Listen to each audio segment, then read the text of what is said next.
Hello friends, ഇലക്ട്രോമാഗ്നറ്റിക്സിൻ്റെ പുതിയൊരു ലെക്ചറിലേക്ക് സ്വാഗതം. Inductance of കോയാക്സിൽ cable ആണ് ഇന്നത്തെ ലെക്ചറിൽ നമ്മൾ കാണാൻ പോകുന്നത്.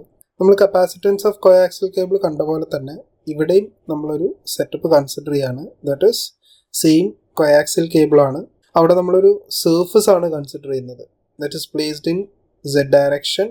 അതിൻ്റെ ഇന്നർ റേഡിയസ് എന്ന് പറയുന്നത് എ ആണ്, outer radius is B, this is rho and the current ആണ് നമ്മളിവിടെ കൺസിഡർ ചെയ്യുന്നത്. കപ്പാസിറ്റൻസിൻ്റെ കേസിൽ നമ്മൾ വോൾട്ടേജ് ഡ്രോപ്പ് ആയിരുന്നു കൺസിഡർ ചെയ്യുന്നത്. ഇവിടെ നമുക്ക് കറണ്ട് ആണ് വരുന്നത്. സോ അതുപോലെ തന്നെ അതിൻ്റെ ടോട്ടൽ ലെങ്ത് എന്ന് പറയുന്നത് എൽ ആയിട്ടാണ് നമ്മൾ എടുത്തിട്ടുള്ളത്. Okay, and the induced magnetic field is H. അതിൻ്റെ ഡയറക്ഷനാണ് ദിസ് വൺ. സോ ഇവിടെ നമ്മളൊരു സർഫസ് ആണ് എടുക്കുന്നത്. ഈ ഒരു സ്ക്വയറിൽ കാണിച്ചിട്ടുള്ള ഈ സർഫസ് ആണ് നമ്മൾ എടുക്കുന്നത്. So the magnetic flux through a surface ആണ് നമ്മളിവിടെ കാണേണ്ടത്. So magnetic flux through a സർഫസിൻ്റെ ഇക്വേഷൻ നമ്മൾ ഓൾറെഡി കണ്ടിട്ടുള്ളതാണ്. That is integral over S B dot d S എന്നുള്ള ഇക്വേഷനാണ്. സോ ഈ ഇക്വേഷനകത്ത് ബിക്ക് നമുക്ക് എങ്ങനെ സബ്സ്റ്റിറ്റ്യൂട്ട് ചെയ്യാന്ന് പറഞ്ഞു കഴിഞ്ഞാൽ, ഇവിടെ ഞാൻ magnetic flux due to an infinite current carrying കണ്ടക്ടറാണ് എടുക്കുന്നത്. അതിൻ്റെ എച്ചിൻ്റെ ഇക്വേഷൻ എന്ന് പറയുന്നത് is I divided by 2π rho a phi ആണ്. ഓക്കെ, അതുപോലെ തന്നെ we also know that B is equal to mu H. So ഈ ഒരു സബ്സ്റ്റിറ്റ്യൂഷനാണ് ഞാനിവിടെ കൊണ്ടുവരുന്നത്. സോ ആ സബ്സ്റ്റിറ്റ്യൂഷൻ ഞാനിവിടെ കൊണ്ടുവന്നു കഴിഞ്ഞിട്ടുണ്ടെങ്കിൽ നമുക്കൊരു സർഫസ് ആയതുകൊണ്ട് തന്നെ വി നോ.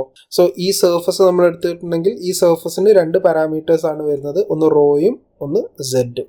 സോ അതിൻ്റെ രണ്ടിൻ്റെയും ലിമിറ്റ്സ് ആണ് ഇവിടെ കൊടുത്തിട്ടുള്ളത്. റോ എന്ന് പറയുന്നത് എ ടു ബിയും സെഡ് എന്ന് പറയുന്നത് 0 to എല്ലും.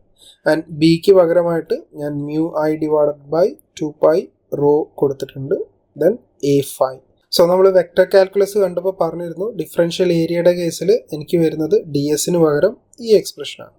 ഓക്കെ, സോ ഈ എക്സ്പ്രഷനിൽ A phi dot A phi എന്ന് പറയുന്നത് 1 ആയി പോവും. ബാക്കി വരുന്ന ടേംസിനെ റീഅറേഞ്ച് ചെയ്ത് എഴുതിയിട്ടുണ്ടെങ്കിൽ I will be getting like this. ഇവിടെ എനിക്ക് സെഡ് കോമ്പണൻസ് ഒന്നും ഇല്ലാത്തതുകൊണ്ട് ഈ ഒരു ഡി സെഡ് മാത്രമാണ് വരിക.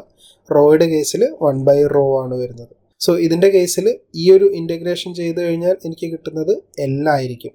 ഓക്കെ, അതുപോലെ തന്നെ ഈ ഒരു ഇൻ്റഗ്രേഷൻ ചെയ്ത് കഴിഞ്ഞാൽ എനിക്ക് കിട്ടുന്നത് ലോഗ് ബി ബൈ എ ആയിരിക്കും. സോ ആ വാല്യൂ ഇവിടെ സബ്സ്റ്റിറ്റ്യൂട്ട് ചെയ്ത് കഴിഞ്ഞാൽ mu I L divided by 2π log B by A ആണ് എനിക്കവിടെ ഫ്ലക്സ് ത്രൂ എ സർഫസ് കിട്ടുന്നത്. ഈ ഫ്ലക്സ് വെച്ചിട്ട് എനിക്ക് എന്ത് ചെയ്യാം, എനിക്ക് ഇൻഡക്റ്റൻസ് കാൽക്കുലേറ്റ് ചെയ്യാം. എങ്ങനെയാണ്? That is flux divided by current I. So ഈ flux value divided by I ചെയ്ത് കഴിഞ്ഞാൽ ഈ ഐയും ക്യാൻസൽ ആയി പോകും. And I am getting the inductance value as mu L divided by 2π log P by E. This is the expression for inductance of a coaxial cable. Okay, so ഇത്രയാണ് ഇന്നത്തെ ലെക്ചറിലുള്ളത്. എന്തെങ്കിലും doubt ഉണ്ടെങ്കിൽ താഴെ കമൻറ്റ് ചെയ്യുക. Thanks for watching the video. അടുത്ത വീഡിയോയിൽ കാണുന്നവരെ good bye.